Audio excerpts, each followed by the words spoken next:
L'alimentation doit être une priorité dans ta vie. Car n'oublie jamais que ce que tu consommes te consomme. Et là, tu vas te dire, oui, mais c'est trop bon, j'aime trop ça, je peux pas arrêter d'aller au McDo. Parfait. Je vais t'expliquer ce qu'il se passera si tu continues à manger de la merde. On va commencer par les effets à court terme. Tu ressens un gros manque d'énergie et tu es fatigué. Tu augmentes le temps de ta digestion, en plus d'avoir des problèmes. Ça jouera beaucoup sur ton humeur, irritabilité, anxiété, stress, concentration. Tu auras des beaux problèmes de peau, comme de l'acné ou de l'eczéma. Puis, tu commenceras à prendre du poids. Jusque-là, ça te pourrit la vie, mais ça passe. Maintenant, on va passer aux effets à long terme. Tu auras tellement grossi que tu seras devenu obèse, ce qui compliquera énormément ton état de santé. Ensuite, tu auras bien plus de chances d'avoir des maladies cardiaques, de faire de l'hypertension artérielle, des AVC. Tu augmentes tes chances de faire du diabète. Tu affaiblis énormément ton système immunitaire, ce qui te rend plus fragile face aux maladies et aux infections. Tu auras des beaux troubles digestifs chroniques, tels que la constipation, des hémorroïdes ou même un petit cancer du côlon. Tu augmentes tes chances d'avoir des maladies mentales. En plus de ça, tu diminues tes chances d'avoir des enfants. C'est pas cool ça en vrai? Eh bien, ce n'est pas fini. Tu augmentes des chances d'avoir des problèmes dentaires. À ça, on ajoute une baisse des performances cognitives qui peut aller jusqu'à des troubles de la mémoire comme Alzheimer. Car ton cerveau n'aura pas les nutriments nécessaires pour fonctionner. Et des parties comme l'hippocampe, la zone de la mémoire, finiront par s'atrophier. Puis on peut rajouter une baisse de la vue, de l'ouïe, de l'odorat, du goût et du toucher. En bref, de tes 5 sens. Donc maintenant, si tu veux devenir une merde, continue à manger de la merde. J'en peux plus de consommer, moi. Je vais pourrir de l'intérieur, ça va me ressortir par tous les pores. Et je te laisse quitter cette vidéo. Mais pour ceux qui le savaient déjà ou qui en ont pris conscience à l'instant, je vais vous partager toutes mes connaissances sur le sujet. Ça va bientôt faire 2 ans que j'optimise mon alimentation et je pense être arrivé à un bon niveau. Mon alimentation est à 97% parfaite. J'ai fait un calcul approximatif en mangeant environ un truc toutes les 2 semaines qui n'est pas top pour la santé. Après, il faut savoir que je ne pèse pas tout ce que je mange. Je sais que j'explose tous les scores que je dois faire pour ma prise de masse et que je ne mange que des aliments sains et bons pour ma santé. Je calcule un repas pour pouvoir avoir en tête les portions que je dois prendre. Après, c'est vraiment bien de peser et de savoir exactement ce que tu consommes. Mais personnellement, j'utilise la règle du 20-80. 20% d'effort pour 80% de résultats. Peser tout ce que tu manges, je mets ça dans le 80-20. 80% d'effort pour le 20% de résultats restants. Puis bon, commencer à essayer de bien manger en tout calculant, ça m'aurait découragé directement. Donc j'ai fait plus simple et je sais que c'est amplement suffisant. Maintenant, je vais te détailler mes 3 repas de la journée. Pour le petit déjeuner, on commence avec du yogourt, des flocons d'avoine, de la confiture allégée en sucre, des bananes, des myrtilles et quelquefois des fraises, un scoop d'Isolate, des tartines de beurre d'arachide avec un carré de chocolat 90%. Je vais maintenant détailler chaque aliment. On commence avec le yogourt. Le yogourt est une excellente source de probiotiques qui te permet une meilleure digestion en équilibrant ta flore intestinale. En plus d'être riche en protéines qui aident à maintenir la satiété et la récupération musculaire. En 2, l'Isolate de Whey. L'Isolate est une protéine de haute qualité. Elle est facilement absorbée par l'organisme. En 3, la banane.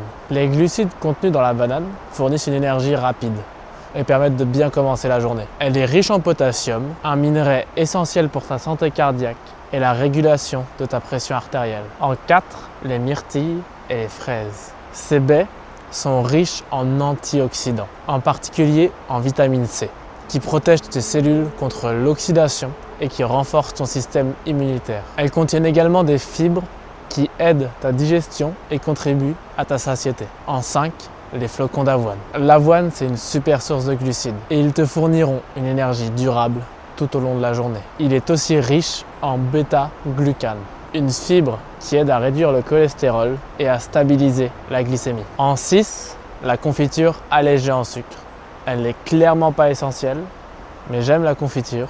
Et en prendre une allégée en sucre raffiné permet d'avoir une glycémie plus stable et d'éviter les pics d'insuline. En 7, le beurre d'arachide. Le beurre d'arachide est riche en protéines végétales et en graisses, qui sont très bonnes pour ta santé cardiaque. Le beurre d'arachide contient aussi des fibres. En 8, le carré de chocolat 90% de cacao. Le chocolat noir avec une dose élevée de cacao contient beaucoup de flavonoïdes qui ont des effets antioxydants et améliorent ta circulation sanguine. Cela permet d'apporter plus de sang au cerveau, donc d'avoir une meilleure oxygénation et de meilleures performances. Je vous laisse vous renseigner sur le cacao et les myrtilles qui sont vraiment super pour votre cerveau. Le midi et le soir, mes repas sont assez similaires. On commence avec une base de riz, de pâtes complètes ou de patates.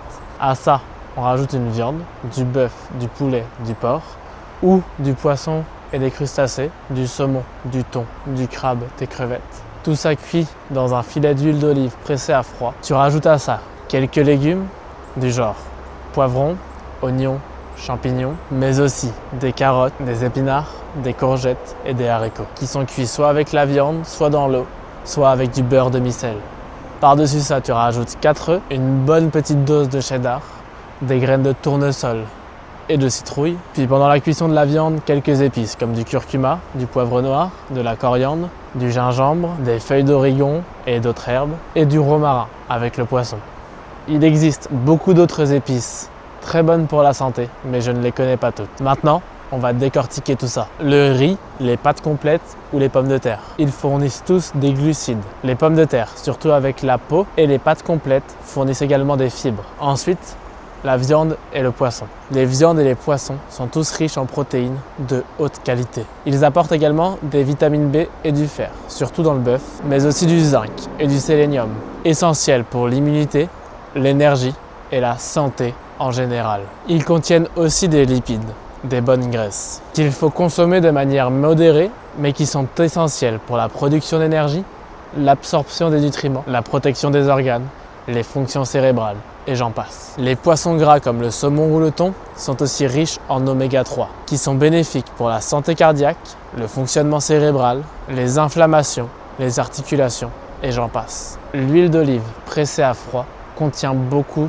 d'antioxydants, de graisses et de composés anti-inflammatoires. L'huile d'olive classique perd beaucoup de ses qualités que la pression à froid permet de conserver. En 3, les légumes. Les légumes sont riches en vitamines et en minéraux, mais aussi en antioxydants et en fibres. Le beurre demi-sel est extrêmement important pour la santé d'un breton, notamment grâce à ses vitamines, mais aussi ses graisses saturées. Ça lui permet de booster son énergie pour aller reconquérir le Mont Saint-Michel qui lui appartient de droit. En 4, on a les œufs. Les œufs sont une super source de protéines. Ils contiennent tous les acides aminés essentiels. Ils sont également riches en choline, qui est très importante pour la santé du cerveau. Les œufs contiennent des vitamines et des minéraux, en plus d'être parfaits pour augmenter son taux de testostérone. En 5, le cheddar.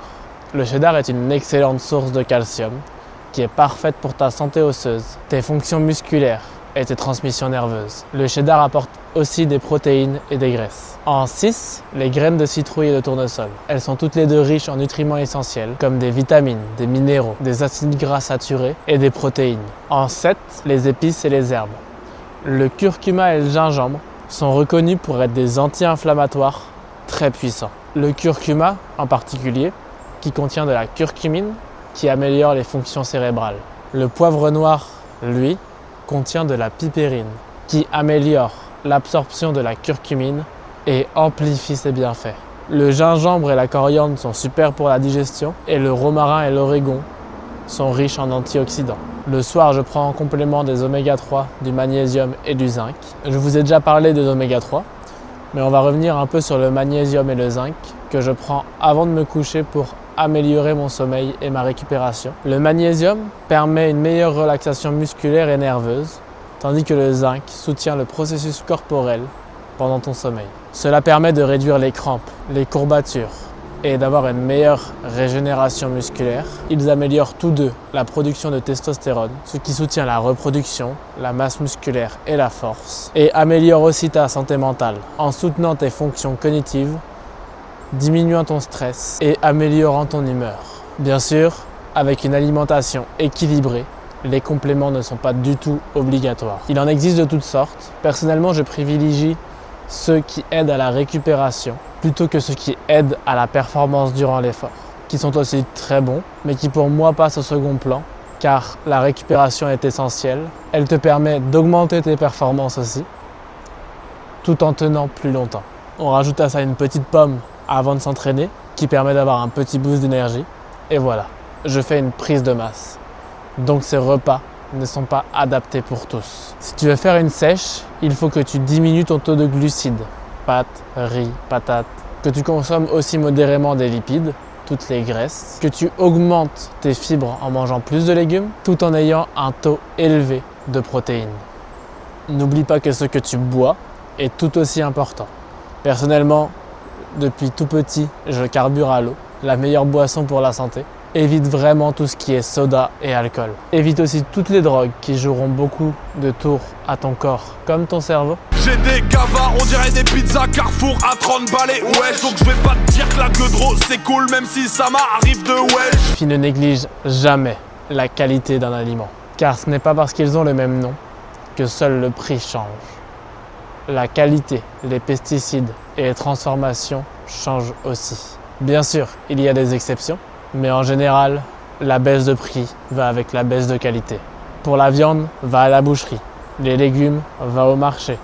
Le poisson, chez le poissonnier. Avec ça, tu devrais être pas mal. Il y a sûrement encore énormément de choses que je pourrais faire pour améliorer mon alimentation. Je continue d'en apprendre tous les jours. Mais avec ça, je suis en bien meilleure santé que 80% des gens sur cette planète. Aujourd'hui, dans notre société, on a la chance d'avoir un accès facile à la nourriture, ce qui n'est pas le cas partout. Alors ne crache pas dessus et mange correctement. J'en ai parfaitement conscience, j'ai de la chance lorsque je pense à ce que certains endurent. Que se plaindre est une offense quand t'as la peau du ventre bien tendue. Y'a pas de quoi crier vengeance, j'ai juste changé d'école. Je n'ai pas passé mon enfance à devoir enjamber des corps. Maintenant, tu fermes YouTube, tu réfléchis à ce que tu pourrais faire pour améliorer ton alimentation. Tu l'écris sur une feuille ou un carnet et tu mets ça en place directement.